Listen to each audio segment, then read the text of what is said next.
Sewers की कहते हैं बिग जो बड़े नाले हैं उनकी सफाई नहीं हुई है। ग्रीन बेल्ट है जिसको बहुत ही सुंदर पौधों से, बहुत ही सुंदर पेड़ों से और बहुत ही अच्छी घास से मेंटेन किया हुआ है। जिससे मेरे को लग रहा है कि कुछ पॉजिटिव हमारे यहाँ पर जरूर होगा। उसमें बहुत सारे पौधारोपण किए, वो भी सब अपने खर्चे पे।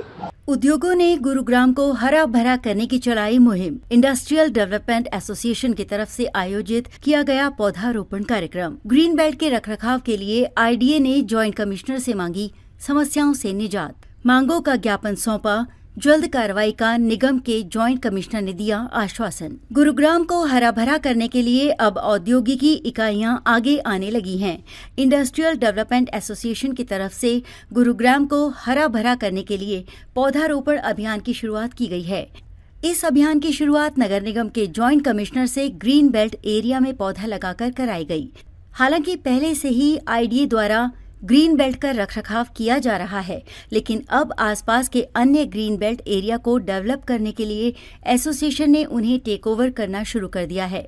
वहीं इस पहल को देखते हुए नगर निगम अधिकारियों ने रखरखाव के लिए एसोसिएशन को बजट देने की बात कही, लेकिन एसोसिएशन के पदाधिकारियों ने ये बजट लेने से इनकार कर दिया। इस रखरखाव के बदले उन्होंने इंडस्ट्रियल एरिया की समस्याओं को अधिकारियों के समक्ष रखते हुए उनसे समस्या के समाधान की गुहार लगाई है। इस पर अधिकारियों ने जल्द ही कार्रवाई किए जाने का आश्वासन दिया है। एसोसिएशन के पदाधिकारियों की माने तो पहले से ही उनकी तरफ से एक ग्रीन बेल्ट की देखरेख की जा रही है, लेकिन सड़क के दूसरी तरफ की ग्रीन बेल्ट की हालत खस्ता हो गई थी, जिसे भी अब एसोसिएशन ने डेवलप करने की शुरुआत कर दी है। मैं पंकज नागपाल, आईडीए का वाइस प्रेसिडेंट हूँ। जॉइंट कमिश्नर साहब का बड़ा पॉजिटिव रिस्पॉन्स था हमारी समस्याओं को लेकर। उन्होंने बहुत अच्छे से हमारी समस्याओं को सुना, समझा, पॉइंट टू पॉइंट बात की, जिससे मेरे को लग रहा है कि कुछ पॉजिटिव हमारे यहाँ पर जरूर होगा। हमारा सीवर, सफाई, काउडंग और बेसिकली जो हमारी एजेंसी लगी हुई है कचरा उठाने के लिए, इन सबके ऊपर हमारी बात है। Response was very nice. आश्वासन तो हमारे को पहले भी मिलते रहे हैं, पर आज जो मैं पॉजिटिविटी फील कर रहा हूँ वो थोड़ी अलग है। ये काबिल अफसर हैं जो काम करना चाहते हैं और मुझे उम्मीद है कि हमारी समस्याओं का हल निकलेगा। एसोसिएशन के पदाधिकारियों की माने तो वो भी अपने आसपास के क्षेत्र को शुरू से ही स्वच्छ और हरा भरा रखना चाहते हैं, लेकिन अतिक्रमण, सीवर ओवरफ्लो व टूटी सड़कों के कारण इंडस्ट्रियल एरिया की हालत खराब हो रही है। इसी तरह की कई समस्याओं से वो कई बार अधिकारियों को अवगत करा चुके हैं, लेकिन समस्याओं का समाधान नहीं हो पाया। आज जब नगर निगम के जॉइंट कमिश्नर यहां पौधारोपण कार्यक्रम में पहुंचे तो एसोसिएशन ने उन्हें ज्ञापन सौंपा और इनके समाधान कराने की मांग की। मेरा पैकेजिंग पेपर का काम है सेक्टर 37 में। हमारे यहाँ पे सबसे बड़ी ये सिविक एजेंसी में जो आए थे जॉइंट कमिश्नर साहब, तो सिविक एजेंसी रिलेटेड हमारी जो सबसे बड़ी समस्या आज के टाइम में सीवर की समस्या है। सीवर का पानी बहुत ज़्यादा ओवरफ्लो रहता है हर जगह। सीवर्स की कहते हैं बिग जो बड़े नाले हैं उनकी सफाई नहीं हुई है, तो चक्कर में सारी रोडें ओवरफ्लो रहती है। और अब जो बारिश का समय चल ही रहा है जैसे कि, उसके अंदर वो सड़कें बहुत ज़्यादा इतनी ज़्यादा ओवरफ्लो है कि हमने उनके ऊपर गाड़ियों से भी मूव नहीं कर सकते। पैदल चलना तो बहुत दूर की बात है। हमने इससे पहले भी ज्ञापन दिया है और इन्हीं से जॉइंट कमिश्नर साहब से हमने अभी 8 तारीख को भी मिल के आए थे। उनने उस टाइम भी हमसे हमारे सारे पॉइंट्स नोट किए थे। उनने एक्शंस लिए है कुछ उनके ऊपर, कुछ धीरे धीरे ग्राउंड पे वर्क होने स्टार्ट हुए हैं। आई होपफुली ज़्यादा काम आगे बढ़े। उनने एक टेंडर भी निकाला है हमारे लिए, एक इंडस्ट्रियल एरिया के लिए एक टेंडर निकाला है। होपफुली वो टेंडर जल्द से जल्द कहते हैं जमीन पे काम दिखने लगे उसका। ये आज का जो प्लांटेशन का प्रोग्राम है जिसका इनॉग्रेशन साफ करके गए हैं, इसका इंस्पिरेशन जो है हमारे मेरे कजन ब्रदर, बड़े ब्रदर हैं परमजीत जी, इनसे मिला है। क्योंकि आपने देखा होगा एक हाटला चौक में ना ऑलरेडी एक 60-70 मीटर की एक ग्रीन बेल्ट है जिसको बहुत ही सुंदर पौधों से, बहुत ही सुंदर पेड़ों से और बहुत ही अच्छी घास से मेंटेन किया हुआ है, जिसका आपने अभी दिया भी होगा वीडियो। तो अभी कुछ दिन पहले मेरे से बात कर रहे थे कि यार दूसरी साइड की ग्रीन बेल्ट भी ऐसे उजड़ी सी पड़ी है, उसको भी ठीक कर देते हैं। तो वही इंस्पिरेशन लेकर के वो बनते बनते आज ये प्रोग्राम बना और आज हमने उसकी आधारशिला रख दी है। आज वहाँ पहला पौधा प्रदीप कुमार जी से लगवा दिया, तो हम उस ग्रीन बेल्ट को भी आगे तक जो है मेंटेन करेंगे।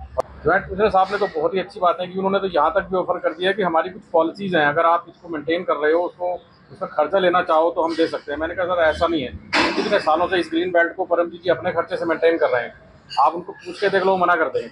तो वही बात हुई, उन्होंने कहा ठीक है भाई, लेकिन हमारी पॉलिसी अगर आप पैसे लेना चाहो बिल्कुल आगे लेके जाएंगे। पहले यही इतना बड़ा एरिया इसको हम कवर करेंगे और फिर जहाँ जहाँ जैसे समर्थ होगा, पूरी इंडस्ट्री एरिया है, हमारे इंडस्ट्री एरिया में बहुत से जागरूक दोस्त हैं हमारे, इनकी फैक्ट्री है जो करना चाहते हैं, लेकिन जब ऐसा एप्रिसिएशन ऐसे पॉजिटिव वर्ड्स मिलेंगे तो सब कुछ करने के लिए तैयार हैं, और हम भी यही चाहते हैं कि हम सेल्फ सफिशिएंट हो पाएं।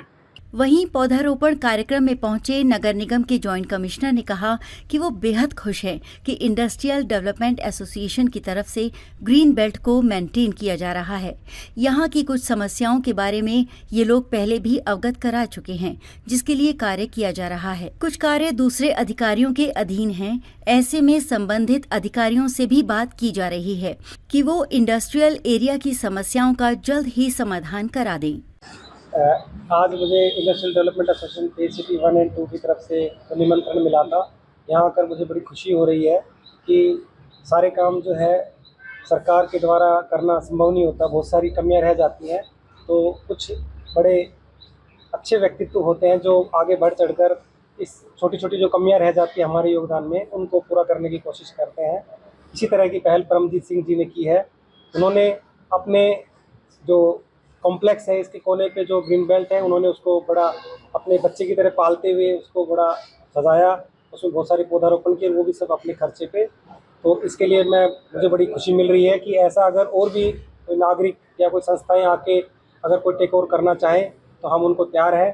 और जो हमारा सरकारी रेट है वो भी हम उनको, अगर एज़ पर रूल बनेगा तो वो भी हम उनको देने के लिए तैयार हैं। तो उनकी रिक्वेस्ट पे फिर हमने दूसरी जो ग्रीन बेल्ट है साइड वाली, वो भी हमने उनको दी है। इसके अलावा मैंने एसोसिएशन ने जो भी मुद्दे उठाए हैं सफाई के, सीवर ब्लॉकेज के, और कहीं गौशाला वगैरह का जो काउडंग है वो रोड पर है, उन सबको भी मैंने नोट कर लिया है। और जो संबंधित अधिकारी हैं उनसे भी मैं बातचीत करके इनको समाधान करवाने के लिए अपनी तरफ से पूरी कोशिश करूँगा। जो रेहड़ी वाली समस्या है वो पहले भी मेरे संज्ञान में आई है। रेहड़ी का जो काम है नगर निगम में हमारे अलग अधिकारी देखते हैं, उनके संज्ञान में एक बार मैं लाया था, उस टाइम उन्होंने यहाँ ड्राइव चलाया था। हालांकि अनफॉर्चुनेटली रेहड़ी वाले दोबारा से लगा लेते हैं, तो हम दोबारा से इस पर एक सख्त ड्राइव चलाएंगे और हम इनको हटाएंगे। और सीवर के लिए जैसे मेरी जानकारी में है कि हमारा एक एस्टिमेशन हो चुका है, उसको मैं दोबारा से चेक करवा रहा हूँ कि वो किस लेवल पे रुका हुआ है। तो स्पेसिफिकली एक अलग से पूरा इस जो IDA का एरिया है इसमें हम अलग से टेंडर लगा के इनके सीवर्स की सफाई कराएंगे, और जो भी होगा हमारी तरफ से प्रयास, इनकी समस्याओं को कम से कम करने का पूरा प्रयास करेंगे। एसोसिएशन के पदाधिकारियों का कहना है कि वो अपने खर्च पर क्षेत्र को हरा भरा करने की मुहिम चलाते आ रहे हैं और लगातार इस तरह की मुहिम चलती रहेंगी।